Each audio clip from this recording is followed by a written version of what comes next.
poem is called The Cycle of Crime.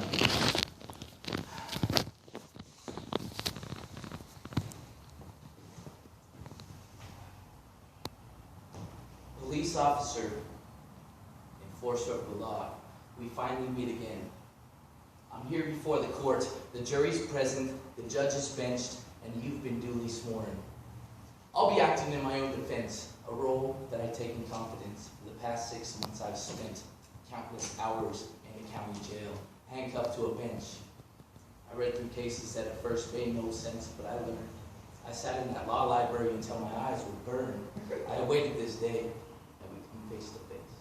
That's why I'm here. That's why I came, to bring out the truth and unslander my name. I want to be cleared and acquitted of blame. I used to see here. I have something to say. Do you realize the DA has offered a deal? I was offered a walk with my record sealed. I was offered time served.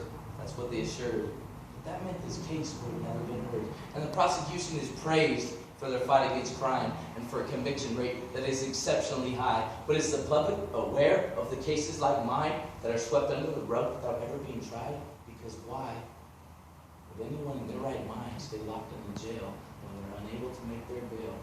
And simply with the scratch of a pen, they can admit to a charge and be free once again.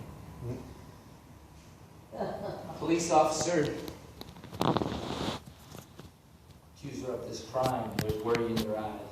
Does it come as a surprise that the court should hear me speak, and with my practiced flow of words that would keep them edging on their seats? Did you ever think it would come to this when you stopped me on the streets, or did you think that I would disappear with another guilty plea? Police officer, maker of rest, I see you worn your Sunday's best. You've donned your formal collared shirt, your pants are neatly pressed, your hair is trimmed, you're freshly shaved. The jury's had a look at you, it's clear they'll be impressed. Now take a look at me. I woke up to the sound of keys and a flashlight in my face. My keepers fed me rancid eggs and texturized vegetable proteins. I tried to shave with a single blade razor that ripped hairs from my face. I tweaked on freeze-dried coffee and tried to write a few meaningful words, a poetic verse with the golf pencil on the blank pages of my Bible. Police officer, witness for the state. Before this trial date was set, there were motions to complete. There were several sets of documents to be supported by their briefs. This is called discovery. And as a defendant, I'm entitled to ask this court to provide an account of your past, an unredacted history complete with all the facts. That means any formal reprimands, any use of force, any type of disciplines or punishments of sorts. And would you believe the size of the file produced? I spent that entire first night simply counting the times that a person came forward with claims of abuse. That isn't something that's easy to do. It wasn't just once. It wasn't just twice. But 36 times. 36 times that you came under review. 36 times that you had been accused of excessive force, civil rights violations, misconduct reports, insubordinations, accusations of brutality, battery, improper behavior, mishandling evidence, and various miscellaneous complaints. You come before the board, internal affairs, internal review, committee, and what do? They threw you back on the streets. Police officer, administer of force. Let us define for this court what you do on these streets. For it's you to whom the state is tasked with the keeping of the peace. They furnished you with instruments you likely never need: a taser, an asp, canisters of gas, flashbangs, smoke grenades, bear-stopping mace, handcuffs, zip ties, hobble restraints, a pistol, a shotgun, an M16. Do you really need a gun that acts as a machine? Do you really need a modified high-capacity magazine? Perhaps it's for intimidation. Maybe it's to show your force. But did you think about the impact that you left upon the youth? Did you think about the lives that you affected with the truth? Did you think about the minds that were frightened to the core? Did you see the little eyes that were peeking through their doors on that cold and fateful night when you stood outside in the middle of the street? It was 1:09 a.m. on a dark strip of Broadway in downtown LA. And your suspect was prone. He was subject to search. His legs were spread, his hands entwined upon his head, and he decided to run, to take his chances before the beatings begun. And you took this chance to draw your gun. You fired 6 shots. You aimed for his back, and you claimed that this man was on the attack. Let's not forget, I read the reports. I knew what you did. One of those shots got the side of his head. He laid in the street, he lay there and bled, and you waited 18 minutes. while securing the scene all by yourself before you finally called in the medics for help. But by then he was dead. Police officer, you son of a bitch. That was only but one of your crimes. Let's not forget it was 36 times, and as I told you before, I read the reports. I pored over page after page after page, dissecting this matter, and I know exactly what happened the night you met me. It was getting late, around the time you were scheduled to quit, when your in-dash computer popped up with a hit, a 211 PC. That's a serious crime, armed robbery. The details listed: the suspect was black, last seen wearing a dark ski mask, a Dodgers cap, a hooded sweatshirt, and jeans. Being in the vicinity, we were dispatched that night to our troublesome street, a place infested with drugs and guns and gang activities, a hub for prostitution, among other things. Those are the words that you put into print, but you signed up to serve on this overtime shift, and cursing yourself, you circled the block, when just at that moment, you happened to spot a suspicious male walking alone, and you went into the zone. Your brakes squealed, your tires screeched, you came out of the car with a vengeance to preach.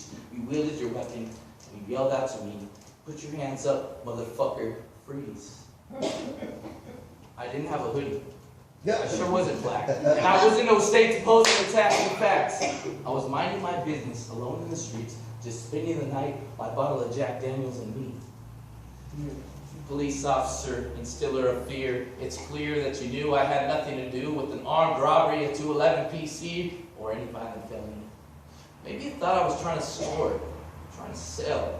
God knows what you thought I could be. Mine was a face you were cleaning well. You see me on the streets with the rags that I wear. I wander along, I have not a care. I don't pay taxes, I don't go to work. I wait my check every month on the first. I hardly bathe, I hardly shave. I sleep in a vacant lot because Skid Row is a dangerous place. That's what I choose to do. But to you, the police, an eyesore, and therefore, I must be an addict. I must be a tweaker, a junkie, a thief. But would you believe that I've never done smack? I've never done coke, crystal meth, or inhaled PCP. I've never smoked crack. I take pride in the fact that never in my life have I stolen a thing. Nope, not once, not me. It may be true that I begged on the streets, and I've held out my hand for a sandwich to eat. I may have a problem with the liquor I drink. That much is clear by the slur in my speech. But you saw the need to parade me around in your high beam lights, where you finally found that everything I just told you was true. There were no dime bags, or wads of small cash. I had not secreted a personal stash. This made you angry. You had wasted your time when you failed to turn up any proof of a crime. You checked both directions. You had to ensure that your next set of actions would go unobserved. Police officer, inflictor of pain. I finally came around in the hospital wing of Men's Central Jail, where the doctors explained that my head had swelled to an abnormal size.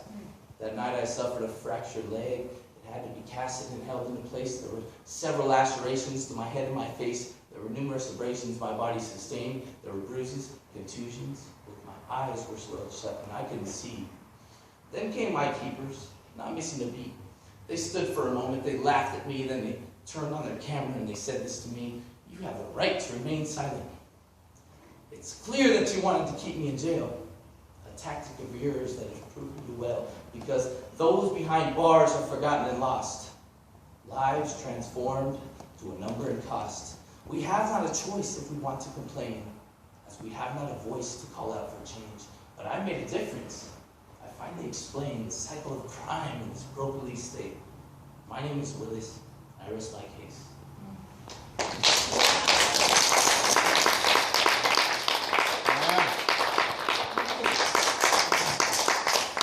Thank you all for hearing me tonight. You're welcome. Thank you.